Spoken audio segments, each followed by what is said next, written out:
ଶେଷରେ ଆମର ଦର୍ଶକମାନଙ୍କୁ 5ଟି ହ୍ୟାକ୍ସ କୁହନ୍ତୁ ଯାହାଦ୍ୱାରା କି ଆମର ଷ୍ଟ୍ରେସ୍ କମିଯିବ, ନିଦ ଭଲ ହେବ ଆଉ ହର୍ମୋନ୍ ଗୁଡ଼ିକ ସନ୍ତୁଳନରେ ରହିବ।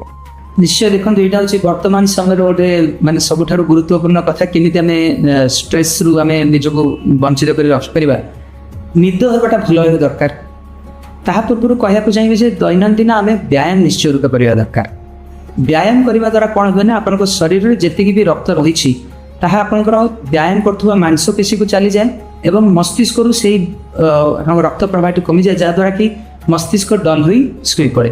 ତେଣୁ ବ୍ୟାୟାମ ନିୟମିତ ରୂପେ ନିଶ୍ଚୟ କରିବା ଦରକାର। ସେକେଣ୍ଡ ଇମ୍ପୋର୍ଟାଣ୍ଟ କଥା ହେଉଛି ଯେ ସନ୍ଧ୍ୟା ପରେ, ବିଶେଷ କରି ସନ୍ଧ୍ୟା 5ଟା 6ଟା ପରେ ଆପଣ କୌଣସି ଗୋଟେ ଭିଗରସ୍ ଏକ୍ସରସାଇଜ କେବେ କିଛି କରିବେ ନାହିଁ। ୟୋଗା ଗୋଟେ ଏକ୍ସରସାଇଜ ଆପଣ ଦିନ ତମାନ ଯେତେବେଳେ ବି କରିପାରିବେ, ଯାହାଦ୍ୱାରା ଆପଣଙ୍କ ମେଣ୍ଟାଲ ରିଲାକ୍ସେସନ୍ ରହିବ। ଆମେ କହିଥାଉ ଯେ ସନ୍ଧ୍ୟା ସମୟ ପରେ